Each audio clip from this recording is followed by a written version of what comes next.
lo que necesitas para hacer serie de Taylor es una función, ¿sale? Y darme un punto de expansión. Entonces, acá en Hagan te avientan este ejemplito en las notas de teoría antes de entrarle a los problemas. Y lo que te dicen, mira, la función es la azul, ¿sale? Es la azul. Y en particular creo que es un coseno, sí, es un coseno, así solito, coseno de X. Entonces dicen, encuentra los polinomios de Taylor de orden 0, de orden 1, de orden 2 y así sucesivamente, ¿no? Hasta el 4. Entonces, ¿qué es eso? Pues es agarrar la serie de Taylor acá y cortarla, ¿no? En la potencia adecuada, de orden 0 sería la constante, de orden 1 es esta resta y a la potencia 1, de orden 2 y así sucesivamente. Y el punto de expansión es donde quieres que se parezca la función, es donde quieres que el polinomio de Taylor, es decir, el cortado, se parezca a la función. Entonces, por ejemplo, en este que hacen en las notas, te dicen, pues vamos a agarrarnos al 0. Entonces, ¿cuál es la propiedad que satisface el polinomio de orden 0 de Taylor? Que va a ser una constante porque simplemente es este que está aquí, es una evaluación en el punto de expansión. Satisface que evaluar a la función en el punto de expansión o evaluar a la serie de Taylor en el punto de expansión coincide, lo cual se ve por la recta negra, ¿no? Y nada más. Pero si construyes el polinomio de Taylor de orden 1, lo que va a suceder es que evaluar la función en el punto de expansión, evaluar el polinomio de Taylor en el punto de expansión va a coincidir, pero aparte va a coincidir la primera derivada evaluada. Si agarras el de segundo orden, pues entonces lo que va a suceder que sería esta parábola, por eso son polinomios, ¿no? Polinomio de Taylor de segundo orden. Lo que va a suceder es que si evalúas el polinomio de Taylor en el punto de expansión o la función en el punto de expansión coincide, entonces es la misma evaluación, pero aparte, si derivas este coseno y lo evalúas en el punto de expansión, va a coincidir con la derivada de la parábola en el punto de expansión, y si vuelves a derivar la segunda derivada evaluada en el punto de expansión, esto sí es un número, va a coincidir con la segunda derivada del polinomio de Taylor evaluada en el punto de expansión. Y con el tercero, cuarto, quinto, eso mismo va a suceder. Entonces, fíjate que mientras más elementos tomes en la serie, o sea, si la cortas cada vez tomando más elementos, fíjate cómo se va pegando la gráfica, ¿no? O sea, es decir, fíjate, el F2 exactamente se parece en 0, pero si te fijas a los lados, aquí si pudiéramos hacer un zoom, se parece mucho a la azul. Pero llega un momento en que por ejemplo, para el -2, ya el F2 está despegada de la altura del -2, por ejemplo, está despegada de la que debería de ser, está más abajo. Pero fíjate que el de orden 4 sigue estando pegadito. Entonces el de orden 5, el de orden 6 se va a empezar a pegar a la curva. Por eso es que se tiene esta igualdad, ¿no? O sea, si tomaras infinitas potencias, pues entonces geométricamente, pues pasaría que el polinomio se empieza a torcer como se torce la función. ¿Ok? Entonces, bueno, ¿cuál es la formulita? No sé si aquí se vea la secuencia, pero es derivada por X menos el punto de expansión a la 1 entre 1 factorial. Acá sería segunda derivada por X menos el punto de expansión al cuadrado. El X es la variable de la que te queda el polinomio. Y segunda derivada entre 2 factorial. Luego el siguiente término sería tercera derivada evaluada en el punto de expansión, es decir, este es un número, entre 3 factorial por X menos X, donde expandes al cubo y así te vas. El término genérico es este. El término genérico es la derivada enésima evaluada en el punto de expansión, eso lo hace un número, entre n factorial por X menos X gorrito a la n. ¿Y por qué queremos hacer series de Taylor? Porque normalmente las vamos a cortar. ¿No? Es lo que vamos a hacer. Normalmente las vamos a cortar. ¿Por qué? Porque si bien la función es diferente a su polinomio de Taylor, pues resulta ser que en el punto de expansión se parece mucho la altura.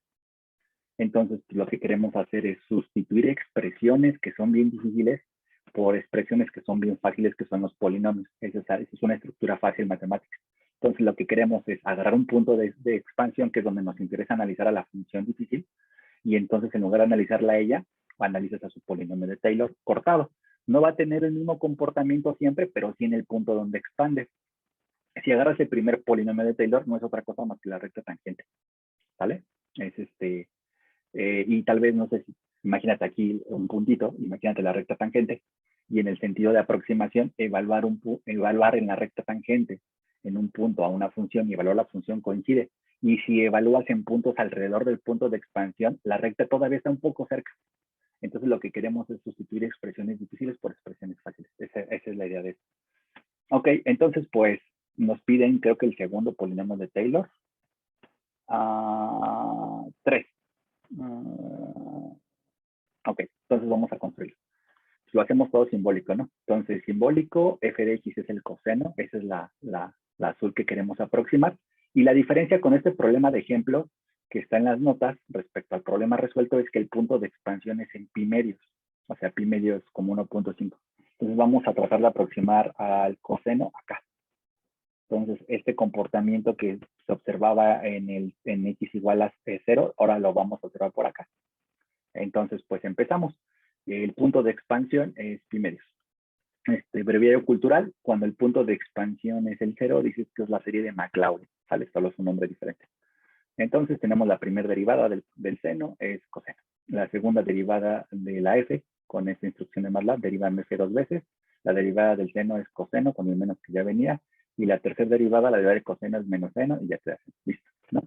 Ahora, lo que necesito en la formulita de Taylor, el primer término constante es la función evaluada en el punto de expansión y me da. Listo. Entonces vamos a construir el primer polinomio de Taylor.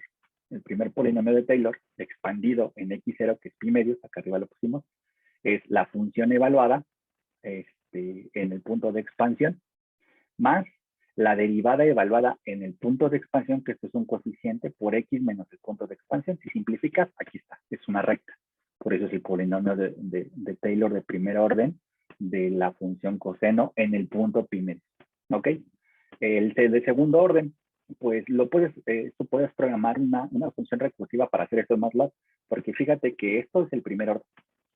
Entonces, el polinomio de Taylor de segundo orden es el de primero más el pedazo que le falta, ¿no? Para ser de segundo.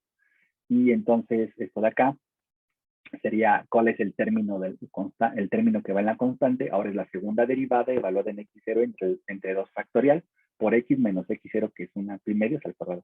Simplificas y te da esto. ¿Qué está pasando acá? No es que haya error. Resulta ser que este término se murió. ¿Por qué se puede morir? Pues se puede morir porque la segunda derivada se puede cancelar en el punto de expansión. ¿Eso puede pasar? Sí, no. Esto no tenemos control sobre que no pase eso. Entonces, en este caso, eso sucede. Por lo tanto, la expansión de primero y de segundo para esta función es lo mismo. O sea, no vamos a notar diferencia. O sea, no hay una parábola que podamos construir que se acerque por ahí, ¿no?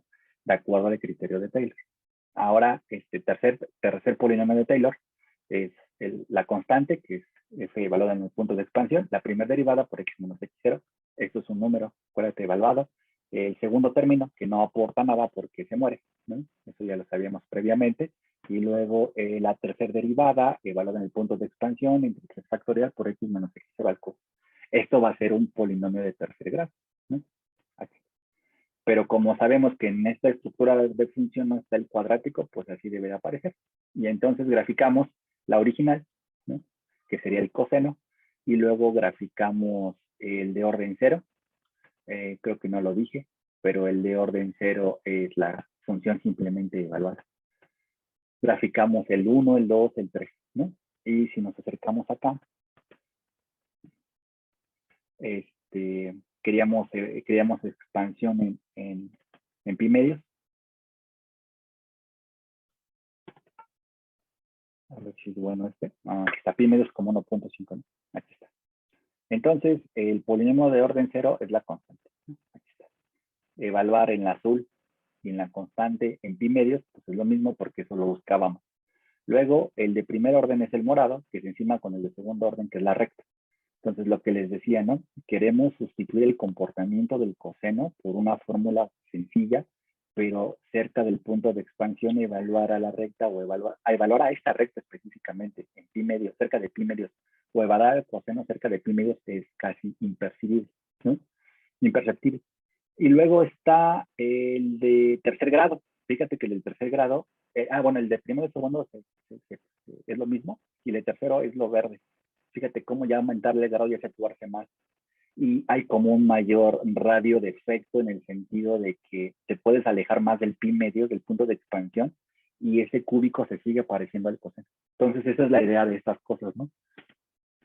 Sustituir expresiones difíciles por expresiones fáciles, porque pues, a los polinomios los podemos operar más, de forma más sencilla.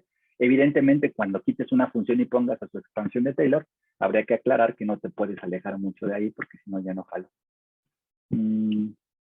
Ahí está, ¿no? Esa es la idea en esa parte. Y pues esta es la gráfica bonita de Hagan, ¿no? O sea, aquí pi medio es por acá, ¿no? Entonces, pues le hacemos un zoom adecuado y pues, aquí está el análisis, ¿no? Este es el zoom de MATLAB default, este es el zoom que hace Hagan, ¿no? Y ya, acabamos, listo. Ahora, MATLAB tiene su Taylor Tooth, ¿ok? ¿Qué es eso? Preprogramado, una función con argumentos opcionales, si la corres así funciona, si la corres así también funciona porque no tiene parámetros obligatorios, y te despliega una interfaz gráfica en donde tú puedes poner la función en notación de MATLAB que quieres analizar, le dices hasta qué polinomio quieres, el punto de expansión y de dónde quieres ver la gráfica. Por ejemplo, esta que está aquí, la f de x es la azul, y el rojo es el polinomio de Taylor de orden 7 expandido en C. Aquí es donde queríamos analizar, pero como lo tomamos de orden tan grande, pues resulta ser que se empieza a pegar, ¿no? Entre más grande lo tomes, y aquí pues puedes jugar con la función que quieras, ¿sale? También existe la función Taylor. Taylor nada más te da esta, ¿no? Bueno, y aquí te despliega cuál es el de orden 7. Mira, el de orden 7 del x coseno de x, ¿sale? Se están muriendo los pares.